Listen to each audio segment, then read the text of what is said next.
The thoughts, views, and comments expressed by the hosts, guests, and callers on Beyond the Headlines are not necessarily those of management, ownership, or production unit of the Verizon Media Group. Beyond the Headlines is a production of ILTV Studios and cannot be reproduced or represented in part or entirety without express written permission of the Verizon Media Group. Beyond the Headlines is the intellectual property of the Verizon Media Group. Copyright 2021.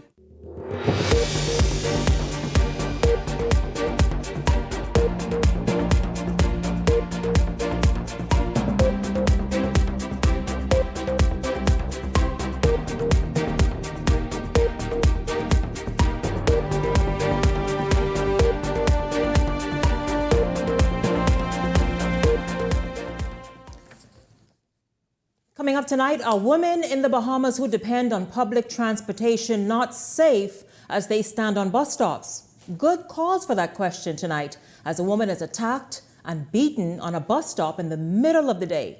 Navigating these streets as a woman, a real discussion tonight.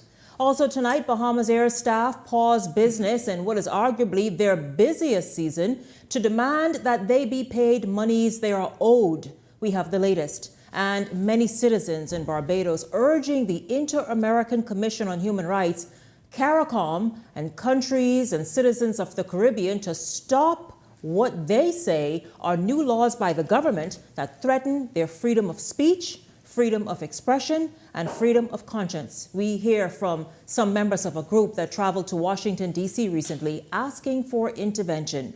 This is Beyond the Headlines. Good evening. I'm Shanique Miller. It's good to have you along this evening.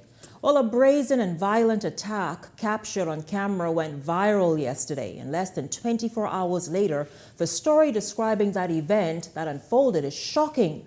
A woman was mercilessly beaten by a man she had never seen before that very moment on a busy street, Blue Hill Road, where traffic was bumper to bumper. You all saw it. Traffic wasn't moving.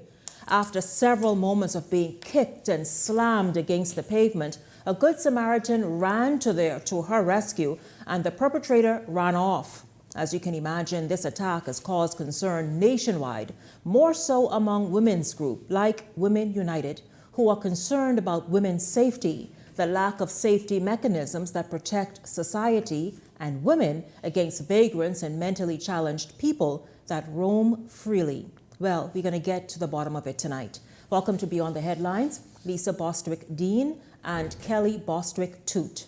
Ladies, good evening to both of you. Welcome to Beyond the Headlines. Good night, Shanique. It's been a minute. Good to be back. It has been a minute. And welcome to you, Kelly. Good evening, Shanique. I want to start tonight, before we get into the discussion, I want to say that Leslie Miller is just from the Princess Margaret Hospital, where he visited and spoke with the victim at length. She works as a chef at a hotel on Paradise Island, and we will hear from him later in the show of exactly her condition and what's happening with her state of mind, all the rest of it. But ladies, let's look at the nature of this attack.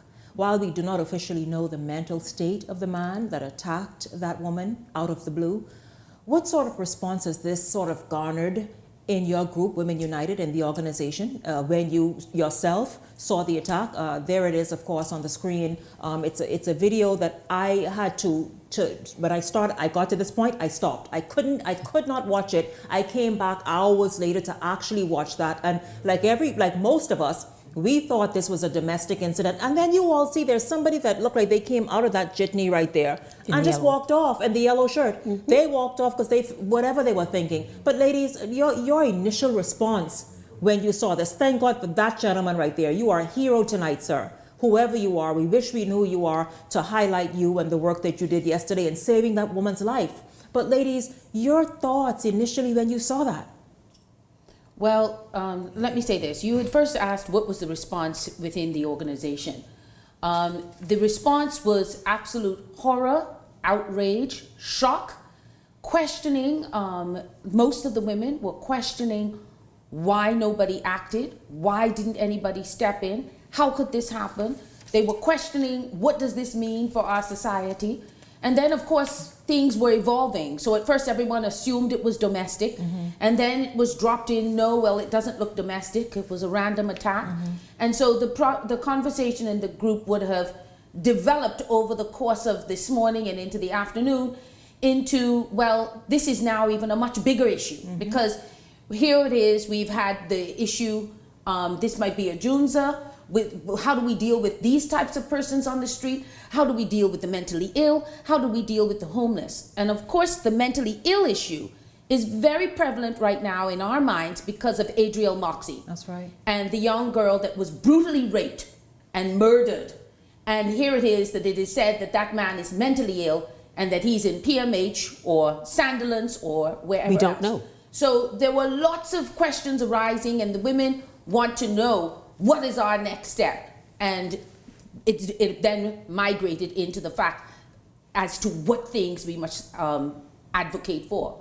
Now, you indicated also about your reaction when you saw it. I don't know if your sister wants to speak to that. Yes, go ahead, Kelly. I felt abject horror, and like you, Shanique, I actually had to stop. I was in the middle of dealing with a case that I had today, and it was just sensory overload, and not apathy in the least, but sensory overload. And as additional information revealed itself, it just created a barrage of questions. But you get tired of having a lot of questions with no answers and no movement. Because if he is mentally ill, what is that saying for our society? Where are we going to put him? When is he going to be released? What are we going to do? As it is, there is talk about there not being enough money for certain things, and $56.07 is necessary per day for each prisoner, according to a Tribune article. So what is going to happen with this man? You have a situation where a woman, an employed woman, can't go to work. She's in a hospital bed. She's ill. We don't know how her children, if she has any, are going to manage for Christmas. There are things that society has to deal with, because not only is he a problem, but we need to find some way of taking care of the victims. When it comes to a situation where a woman, a female, is being attacked, not by a dog, a child, or another female, but by a full-blooded man. In that clip, there were 12 hits that he hit that you could see, not including what you couldn't see when the cars went past. You could see him up with his foot and stomping on her. But it took one blow from a man, not even a serious blow, a slight undercutting on his side, and he ran was off. Gone. Well, we'll talk about the sort of the reluctance of people to get involved. They'd rather pull out their cameras and capture it versus getting involved. And I see it in two ways. So I'm not at all condemning, but let's just talk about what we just highlighted a moment ago. In this nation, you talk about $56 and change to take care of a prisoner a day. There must be then some way we address the mentally challenged. We don't know if this man was strung out on drugs, some substance abuse, under the influence of something, or mentally challenged. What we do know, though, he committed a serious crime. We saw it in Adriel Moxie's matter, and the excuse is being made, and you ladies are both officers of the law, but the excuse is being made, oh, this gentleman was mentally challenged, so what does that mean? Because for a family of a victim, for the kids or children of the woman who is in hospital tonight, Adriel's family, what are you going to say? The person is mentally, where if they commit a crime, are we going to just say mentally challenged? Certainly they know what they were doing. This gentleman went and attacked this woman unprovoked, even if it were provoked. We're the real men nowadays to not fall into that. But in this instance, unprovoked, caught her from behind. You will hear the full story later on in tonight's show.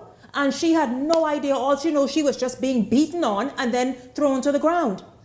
So how do we address the mentally challenged, the ones who are substance abusers, whatever they into, in this nation when they commit crimes?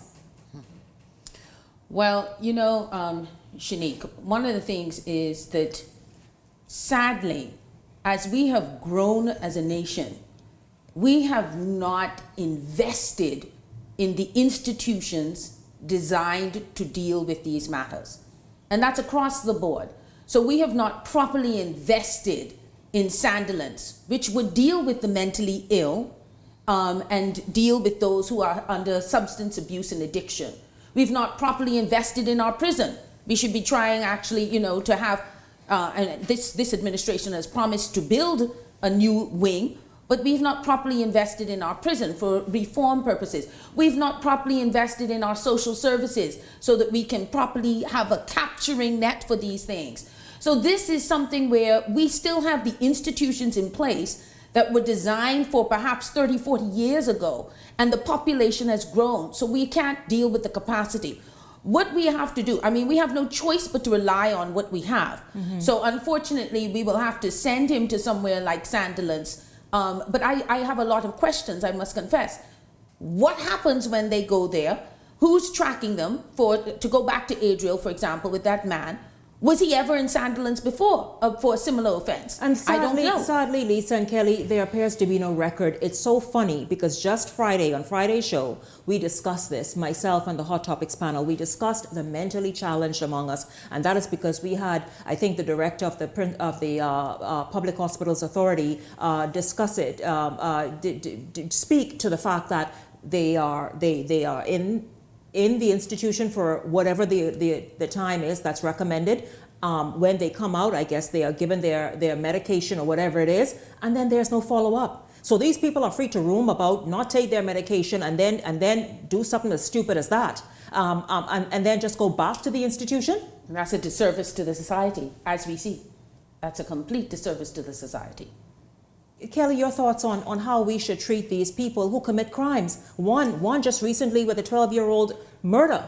This one nearly, hopefully, thankfully, it didn't happen. It didn't get there, but damaged a woman so significantly that she is hospitalized tonight.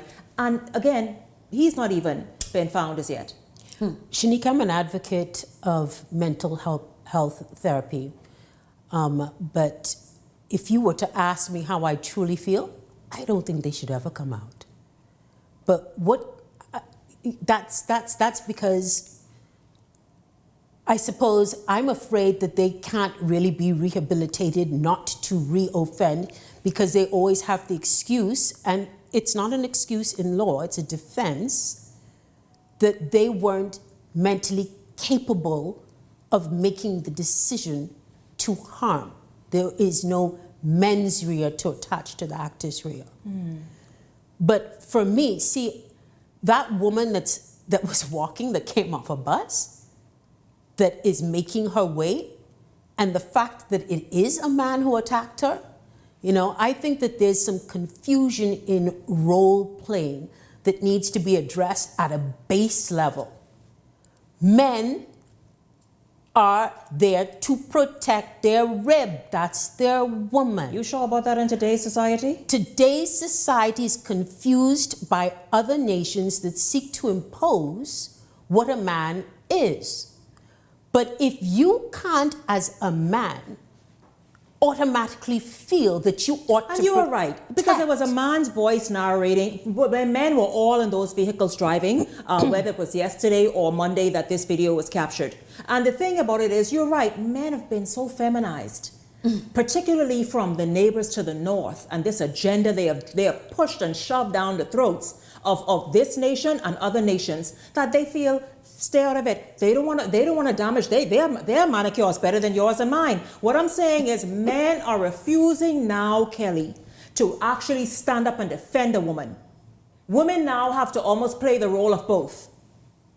But you said a mouthful just now. You said women almost have to play the role of both. Here it is now. If you look at our society and the way that women are placed, they are still waiting for their men to protect them. Yes, we are. They are still expecting to have that Bahamian man of yore. They are still expecting that they are going to be supported. So maybe they go from one to another to see if they could find what it is that is so beautiful about our real Bahamian men. And I stand up for y'all because I have friends that are completely amazing. And the men in my family are outstanding.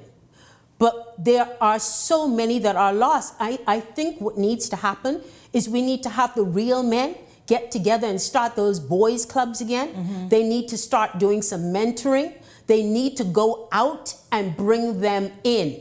If you can have gang members do that, then why can't you have real men do that?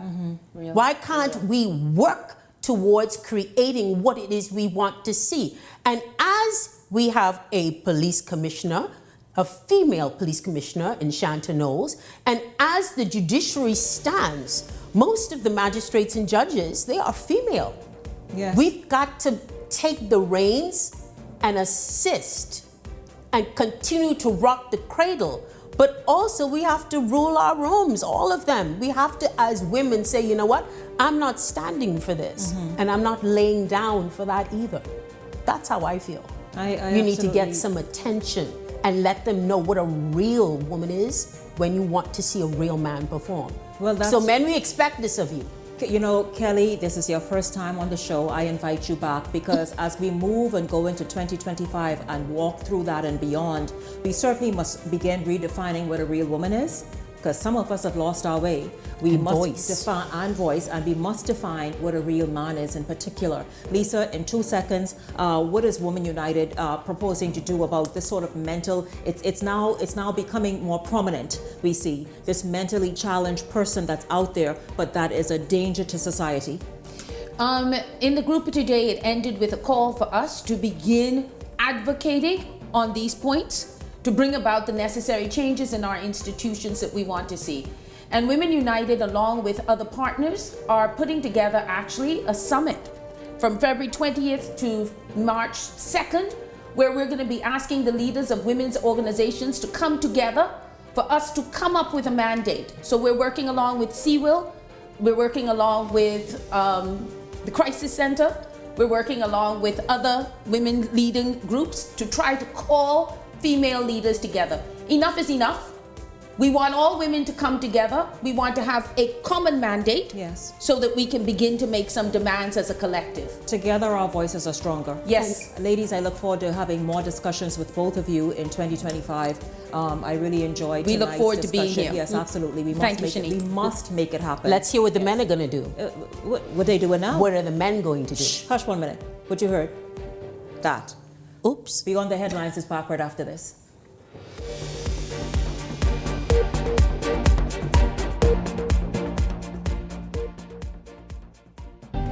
Cancer Treatment Centers of America is now City of Hope, creating one of the leading cancer care and research networks from coast to coast, providing more of what you need.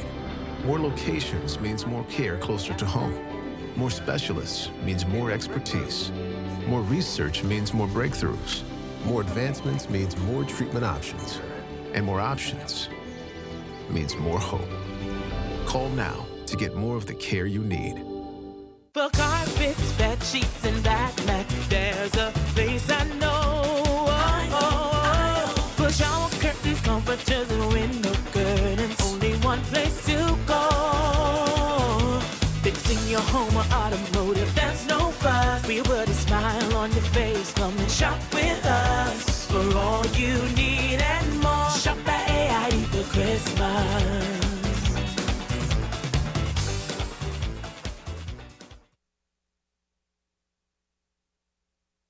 Rejuvenate, refresh, treat yourself. Immerse yourself in total comfort. Pamper yourself. After all, you're worth it. Relax. Rid yourself of all life's stresses. At Baja Retreat Anti-Aging Spa, you will find everything you need to enhance your body and spirit. Call today at 323-6711 and begin your journey to serenity at Baja Retreat Anti-Aging Spa. Comfort Suites Paradise Island is the best kept secret in the Bahamas. Located directly next door to the Atlantis Resort, you'll receive all the privileges of an Atlantis guest with all the benefits of a Comfort Suite stay. Enjoy everything Atlantis has to offer, including Aquaventure Water Park, plus all the amenities of Comfort Suites. Free Wi-Fi, free breakfast daily, and kids stay, play, and eat free. Visit ComfortSuitesPI.com. Edenwell has expanded their testing menu. We now offer blood work, drug screening, and so much more. Our hours of operation are Monday to Friday, 7 a.m. to 5 p.m., and Saturday, 8 a.m. to 1 p.m., located on 11 Madera Street. We are here for all of your laboratory needs, with fast and reliable lab work done by our friendly and knowledgeable staff. Let us help you take the needed steps to stay in the know about your health. Let's keep working towards a healthier you. Only K Michelle. What up, y'all? It's your girl K Michelle. December the 28th, I'm going to be in the Bahamas. Life Jennings. Yo, what's up? Nassau, Bahamas. Life Jennings is performing December 28th. And Jay Holiday. Yo, what's good, man? It's me, your boy Jay Holiday. I'm going to be performing live on Saturday, December 28th. At the Nassau Cruise Port. Early bird tickets are now available online. Powered by 103.5 The Beat. Nightlife Entertainment. Alpha Sound Promotions. Free Bands Entertainment. 242 Party and Playhouse. See y'all, Bahamas, December 28th. This segment of Beyond the Headlines is brought to you by EV Motors. Drive the future with brand new 2024 electric vehicles. EV Motors, powering your journey.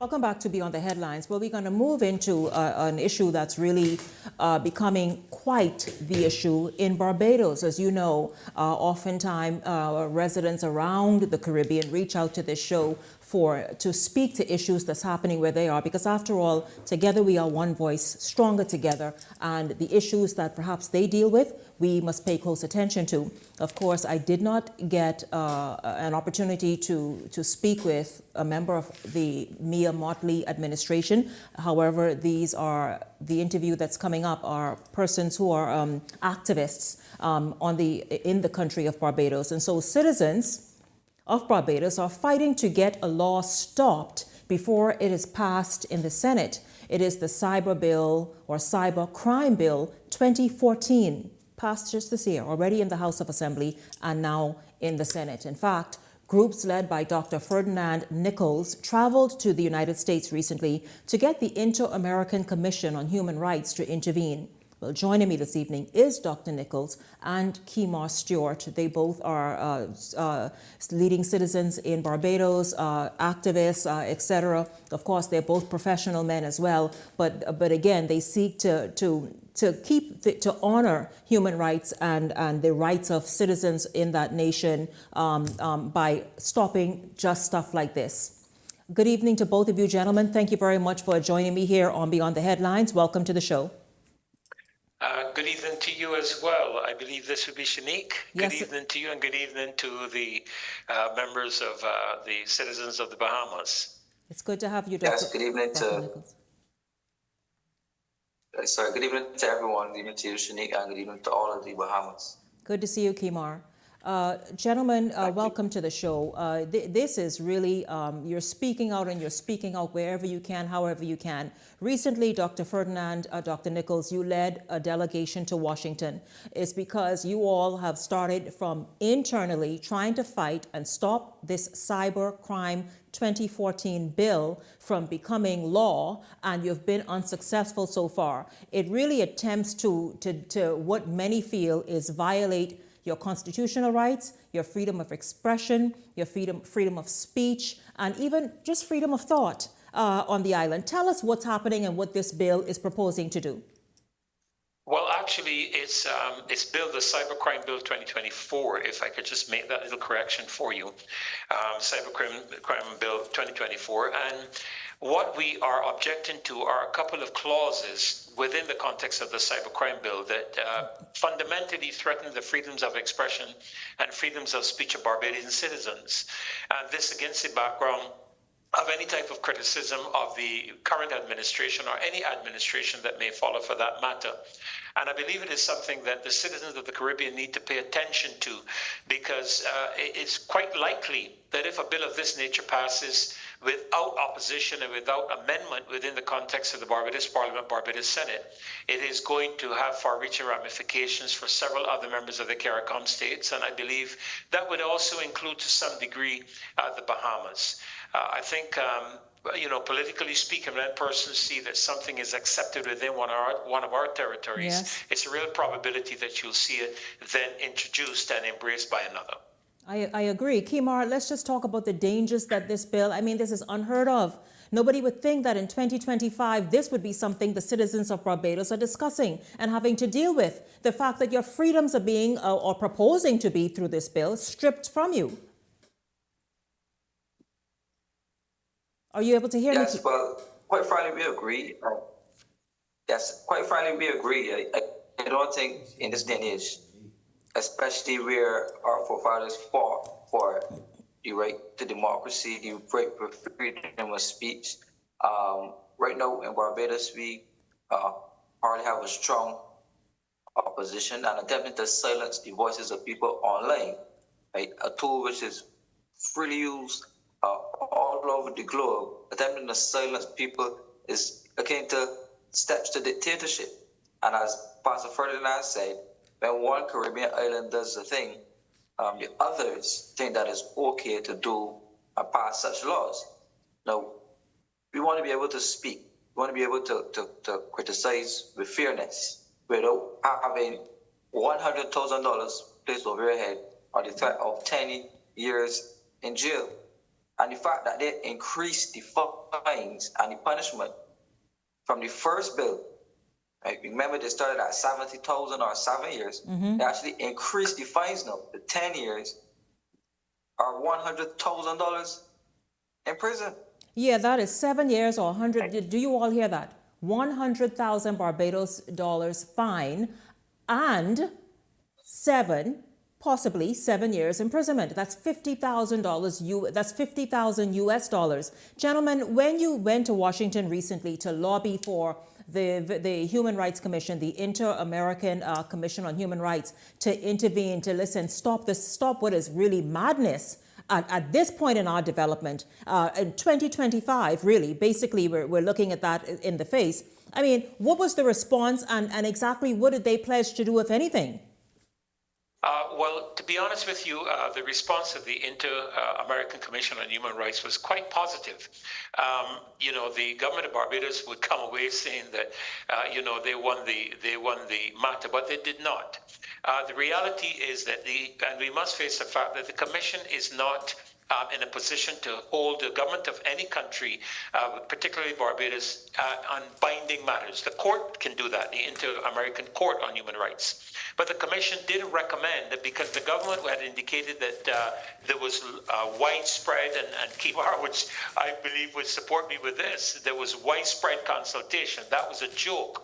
And the persons who represented the concerned citizens of Barbados, when they made their presentation to the Inter-American Commission on Human Rights, the advice of the Commission was that the government of Barbados should return to the citizens of Barbados and have further dialogue and discussion with regards to the entire bill.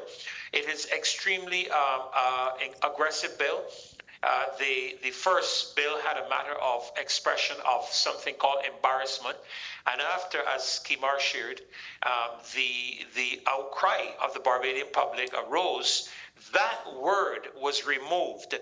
But terms like annoyance, inconvenience, obstruction, insult, those terms are removed, but things like humiliation, intimidation, anxiety, and substantial emotional distress remained. But wait a minute, though, because hold on, if you are saying now, if the citizens of Barbados have reason to criticize the government or speak to an issue that's going on as is done in every nation, including every nation around the region, that if it causes anxiety, now if you're a leader and you get an anxiety because you're criticizing maybe an increase in taxes or something, then you probably shouldn't be there. So you are saying if some sort of post or talk show causes anxiety or a bit of discomfort or annoyance in any government official or individual in Barbados, this is cause for that $100,000 fine and or imprisonment?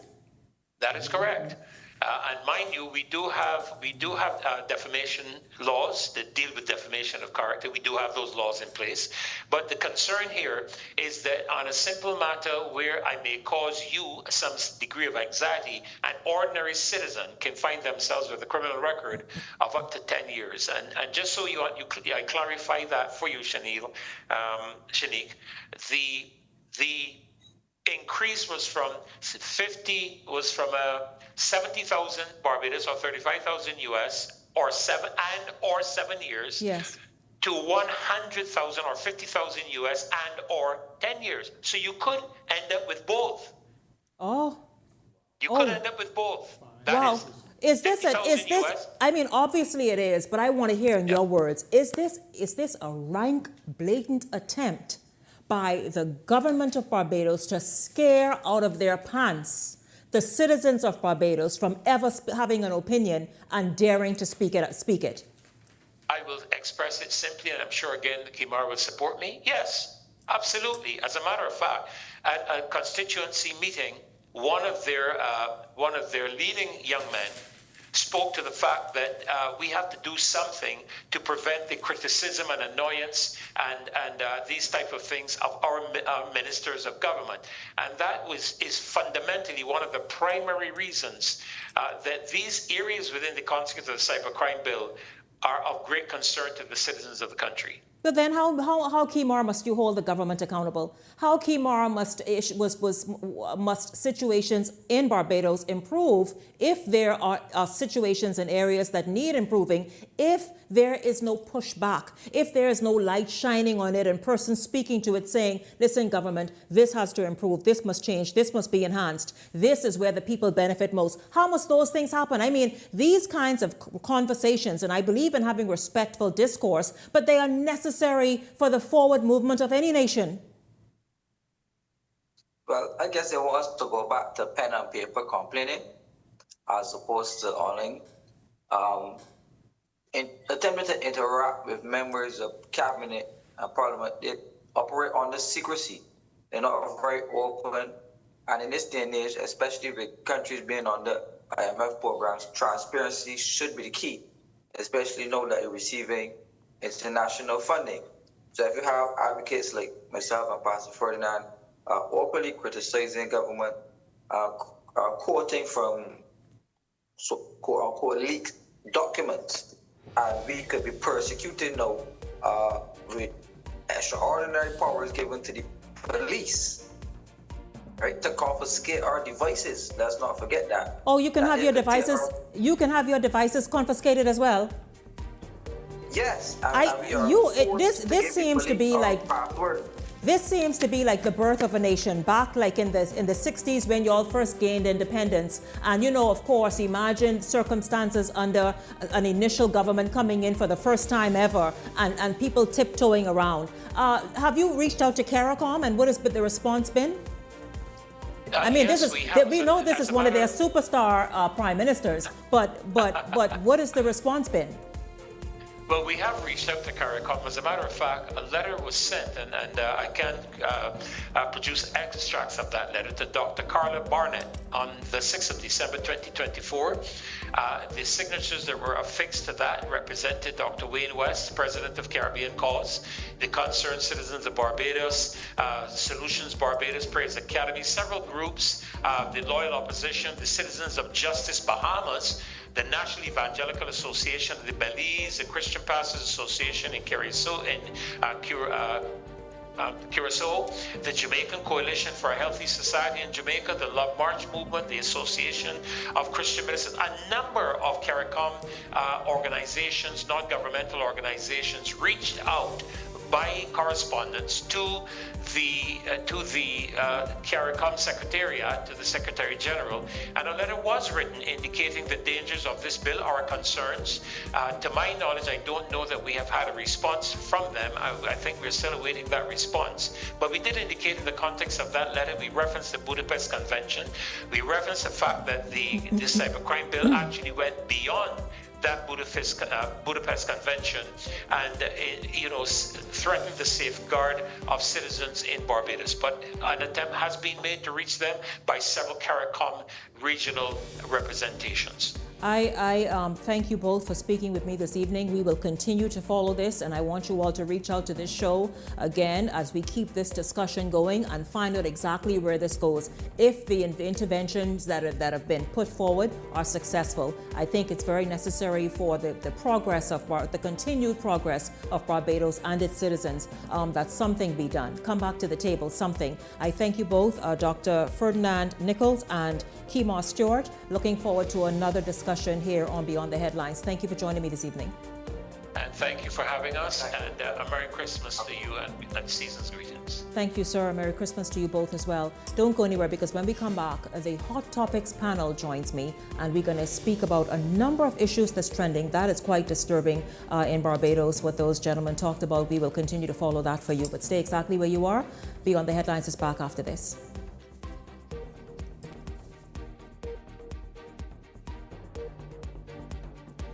Rejuvenate, refresh, treat yourself. Immerse yourself in total comfort. Pamper yourself. After all, you're worth it. Relax. Rid yourself of all life's stresses. At Baja Retreat Anti-Aging Spa, you will find everything you need to enhance your body and spirit. Call today at 323-6711 and begin your journey to serenity at Baja Retreat Anti-Aging Spa. Get ready to win Lucky Bucks. Wherever you see this taxi, flag it down.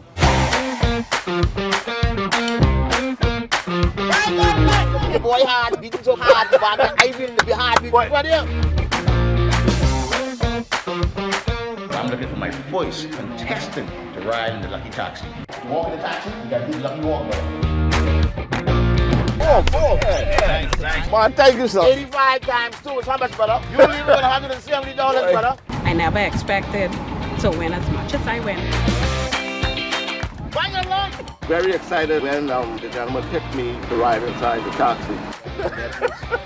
So if I had to choose a game that would stay, it would be Island of Taxi. You could be next on the Island Lucky Taxi.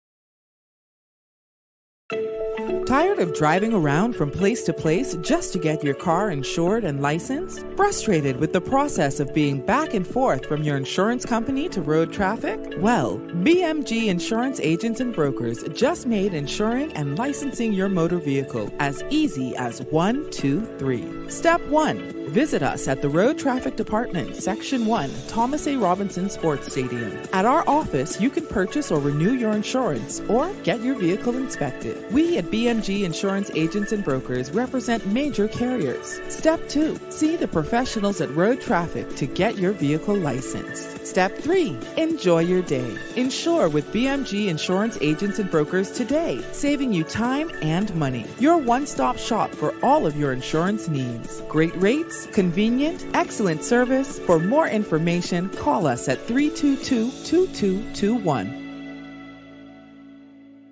So you want a space. But not just any space.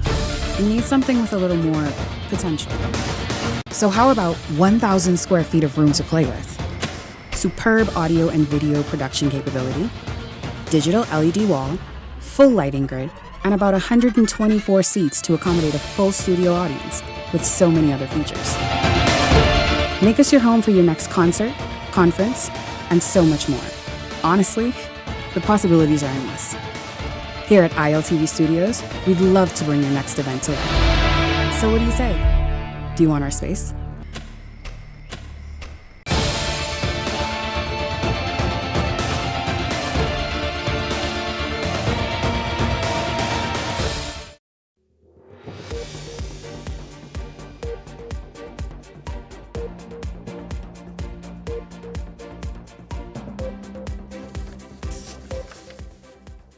Welcome back to Beyond the Headlines. Well, we're going to jump right in because, of course, you know, the hour is like quickly going before I hear the gentleman in the back calling my name. So let's just jump right in. We started tonight's show talking about that unbelievable video with a woman being beaten by a man she does not know. Of course, initially we all thought it was some domestic dispute happening in front of everyone's eyes, but it turns out he was a total stranger to her. We're going to get into that because I want to hear the story of exactly how she's doing, the extent of her injuries, and just sort of her mindset this evening. Welcome to Beyond the Headlines. Beyond the Headlines contributors, Leslie Miller and Ellington Ferguson. Good evening to you, gentlemen. It's good to have you both here on the show. Good to see you both again. It's a pleasure to be here. Good evening, Shanique. Good evening, Bahamas. It's a pleasure to be here once again. I want to ask, as men, Just first, how did you respond? What was your initial reaction to seeing that woman being beaten as she was yesterday or Monday on the Blue Hill Road area? Well, Shanique, initially as I watched that display as the video began to circle on social media, number one, it made me sick to my stomach. You know, first thing I thought, whatever the reason is between these two, this is unacceptable, should not have been happening.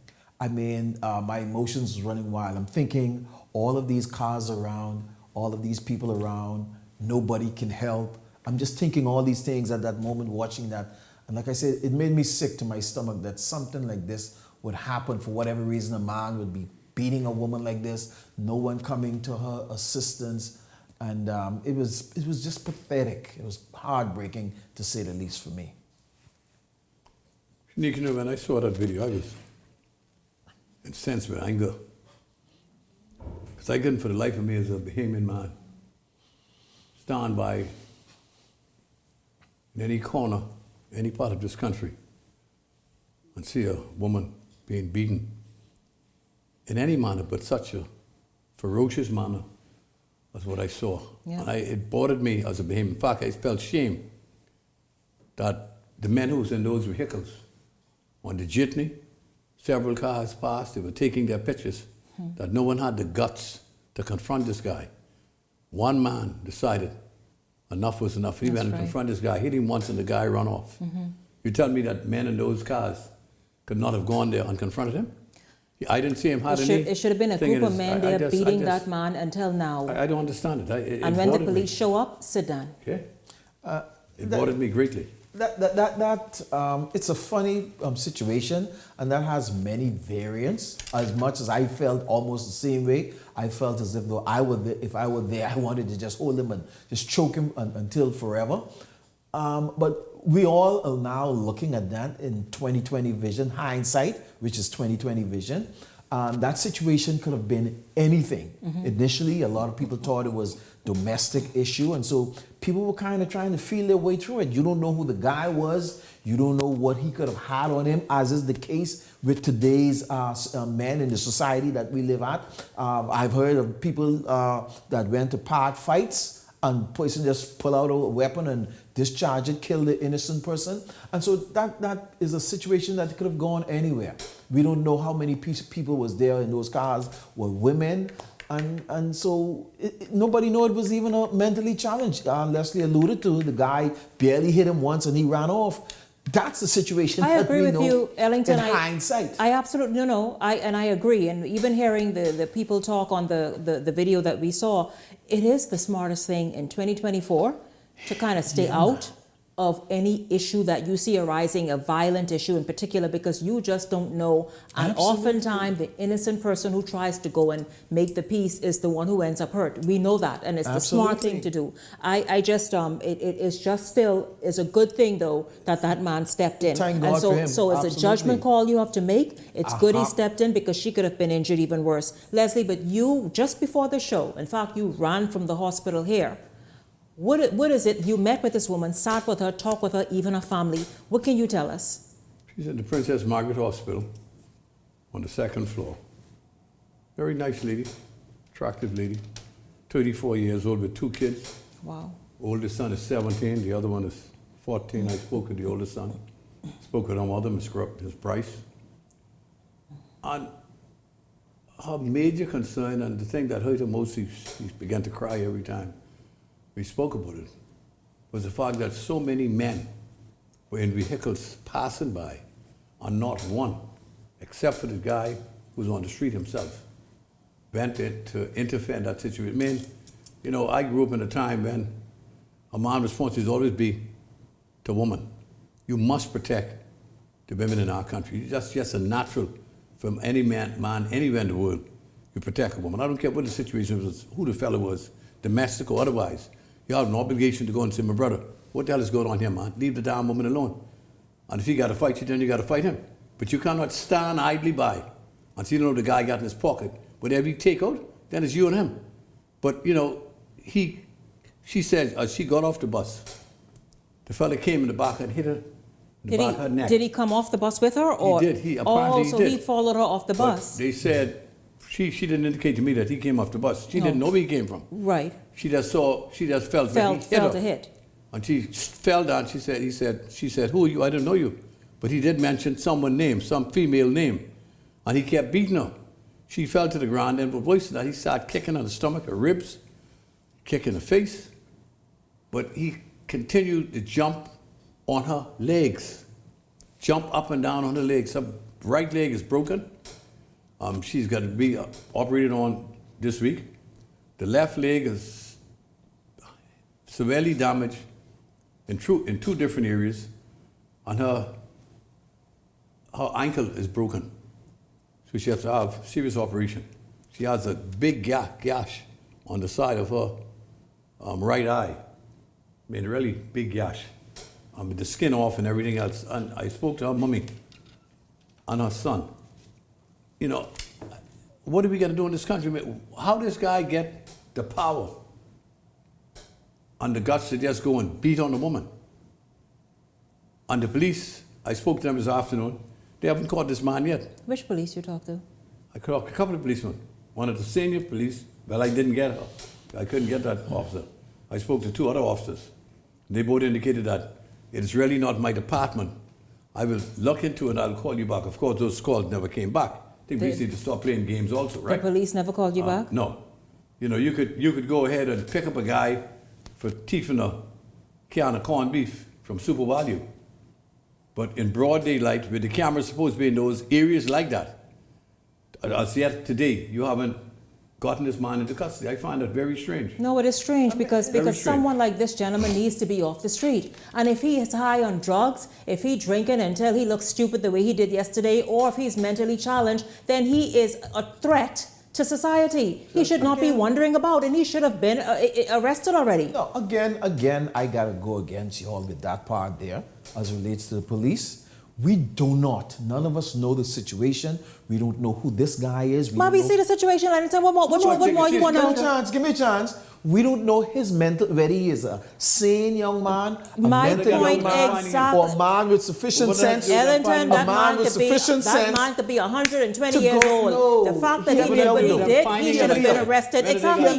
What does it do with him being found and arrested? Yeah, this is my point. If he's a man with sufficient sense to know what he's done, maybe he went in hiding. So we can't say for the police part that he should have already been arrested. An idiot could hide. No, not obviously this one They're probably trying to find him. If he went into hiding, it's going to make their job. It may take a couple more days, but we can't go at the police and say, well, they should have already had him. I think that part is Ellington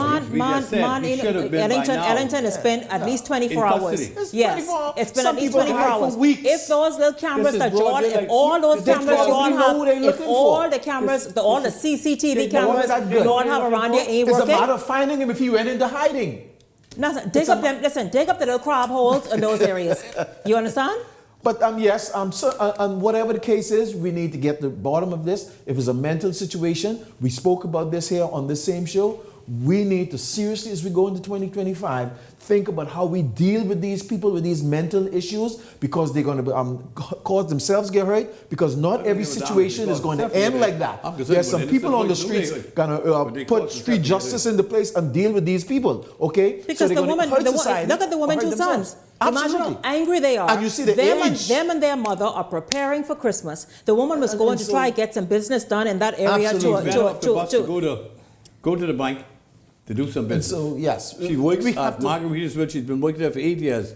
She's now a chef. We must tackle this head on. We have to tackle these mental situations. It's no excuse. It's no excuse. If these people wondering about whether they high, whether they just doggone don't want to live in a house and want to wander the streets, let them do that on a key somewhere. You cannot put people's lives at risk. Get this individual, and there's no excuse for being mentally challenged or having some mental issues. Get this person out of society. They don't belong with the rest of law-abiding people who wish to live good quality lives and work hard. Life is already interesting enough. Adriel is gone. And people are trying to make it enough. They got to look at people who must be on the bus. And on any given day, anybody could find themselves having to take the public transportation for whether the vehicle they have is broken down, whatever it could be. And you're trying to say you've got to now look over your shoulder for a whole nut job to be threatening you? Adriel is gone. And I mean, that person have not even been charged because the police have yet to be able to question him because of his mental state. He have full sense. But he ain't nothing mental but his state. We have to take a serious approach to this. It wasn't mental then, right? He knew what he wanted, and he got what he wanted. And therefore he should get what the hell he's supposed to get. Absolutely. Which is debt. Absolutely. Top right up. That's exactly what he should get. Top right up. Let's move the teleprompter, Jaden. Dispute over outstanding payments between Bahamasair and the Airport Airline and Allied Workers Union resulted in the cancellation. Guys, you get this. I mean, they waited for Christmas for this to happen. This was well calculated. The cancellation, of course it was. Yes, I mean for effect and everything, and to get this money of all scheduled flights today, leaving many Bahamian holiday travelers' plans up in the air. No pun intended. Just days before Christmas. Linton Ritchie Jr. has the story, and he's been following this all day, and we'll come back and discuss.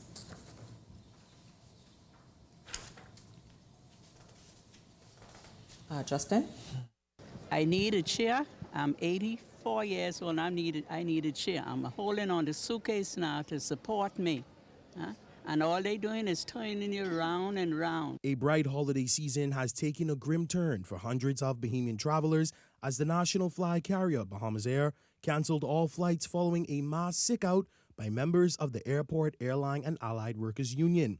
The disruption stems from disputes over outstanding payments. Some 2 years ago, Bahamasair and the AAAWU signed an industrial agreement dated back to 2018, which ended in 2023. However, when the union's leadership changed in 2023, claims emerged that additional payments were owed back to workers. They were looking for 6 additional increments to be added to salaries along with back pay. Bahamasair is in disagreement with this position. This is where Bahamasair Managing Director Tracy Cooper says the math doesn't add up. It would require us to reopen the agreement and add increments to a contract that was already given 11.5% salary and 5 increments. A disappointed Cooper expressed his frustration, taking great exception to what he called an untimely action by the union. We paid roughly some $1.8 million in retro over a 7-month period.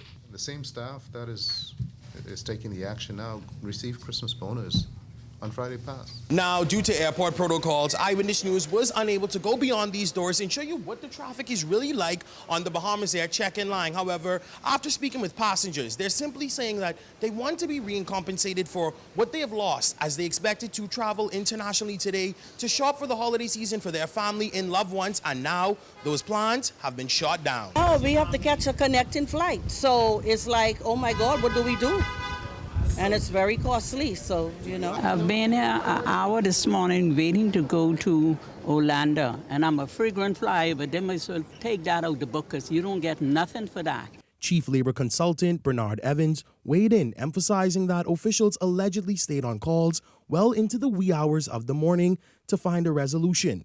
Despite those efforts, the issue remains unsolved. As we were on the phone last night up until 12 a.m. this morning. Meanwhile, Cooper suggested that the union's actions felt like a betrayal to him and the organization. Management is demanding that all staff return to work as this is an illegal action by the union. Okay, Bahamasair flight attendants have been ordered back to work. I will deal with these ones in here. Who can you seem to follow with me and flow with me? Back to work following a Supreme Court injunction secured by the airline late this afternoon. This is the latest. The injunction hopefully will bring an end to the reported sick-out and work-to-rule action initiated by the flight attendants who called in sick today, causing significant disruptions across the airline's operations and domestic international flights, as we saw. Listen, it is estimated that the disruptions for this day cost the airline a minimum of $700,000, money the airline does not have. You all, how did Bahamasair find itself here with its stewardesses and I imagine desk workers, ticket agents, that type thing? Shouldn't Bahamasair have been having woes for a number of years? The government have always been had to carry Bahamasair. I know that this administration have been trying to do some things to turn that around. I'm not sure how successful they were thus far. It is unfortunate that Bahamasair and its employees has come to a stalemate at this time.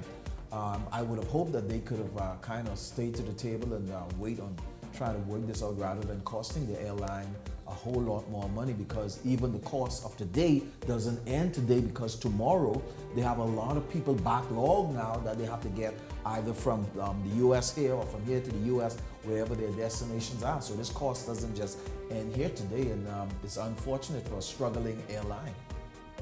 No, the Bahamian people have been bearing the burden, financial burden of Bahamasair now for almost 50 years. And we've been bear that for some time. It is unfortunate that the union decided that this peak season, when Bahamians have an opportunity to travel to get the goods that they would wish out of the United States of America, that they go on strike. I think the Prime Minister met with his consultants down at his office this afternoon and demand that this thing come to an end to alleviate this proposed burden on the backs of Bahamian people, and I'm glad that it has happened. But these things need to stop. It is up to management, the chairman, the minister, and those responsible for the day-to-day running of that airline to see to it that these things does not come to this kind of head that you have to go on strike. Work it out in a manageable way, and work it out where sensible people sit down and decide on what the government can give. Now remember, all those costs are shared by the Bahamian people. So the person who's making that decision got to realize that the country can only take so much. Okay, you can't go any further. I trust now that this matter will be dealt with in a manageable way to enable us to go through the Christmas season. A lot of tourists are here now. A lot of Bahamians are traveling. So let's hope that, this matter is settled. I just think in many of these government corporations, these instances, changes should take place to reflect the value of not having these sort of problems crop up all the time. Mm-hmm. Not people who can reason with each other and get things done. Okay, and that's what is needed. You know, maybe changes need to be needed to give ministers different portfolios. You're calling, if they are overloaded, you're calling for a shuffle, a cabinet shuffle in the new year, right? I would think so, because election season starts January 1st. It absolutely does. And some changes need to be taken in the government parameters to see to it that those people are effective, that none of them is carrying a onerous burden with having multiple ministries and what have you, responsibilities. You have seasoned people who were there before, who were ministers before, who are ministers today, that could carry some of that burden, and that has more expertise and experience than those, in some cases, who are holding on to some of these ministries, multiple ministries. I just think it's time to review what is going on and make those changes that are necessary to enable us to. So you question the ability of the minister who is currently in charge of the airport and all that? I question the ability of all those who allowed this to happen. The union as well. There you have it, Prime Minister. Beginning of the year, shuffle your deck for more efficiency and productivity and seamlessness. Bahamasair need to be Bahamasair must, but also is there a strain on Bahamasair? International. Is there a strain on Bahamasair? Like, are we still giving away seats and all the rest of that? Like, is it like clean up close those gaping holes. Close them so that more money could come into the coffers and they could have more revenue, because that too is perhaps an issue. $18 million a year, I think, is what we give them. The national part of Bahamasair, I think we need to kind of wean that away from some government subvention and allow that to operate as any other private airline. We could continue to subsidize the domestic between the family islands for that international part. So segment Bahamasair into two different segments. Thank you very much, gentlemen. Leslie Miller and Ellington Ferguson, thank you both. Of course, thank you to our guests from Barbados this evening. And at the top of tonight's show, Lisa Bostwick-Dean and Kelly Bostwick-Toot. Thank you as well. And I want to thank all of you for tuning in this evening. We certainly enjoyed having you along and look forward to seeing you right back here tomorrow evening. By the way, our thoughts and prayers with the victim yesterday in that incident. We look forward to seeing you right back here tomorrow evening. For the entire Beyond the Headlines team, I'm Shanique Miller. Make it a great evening. Thank you.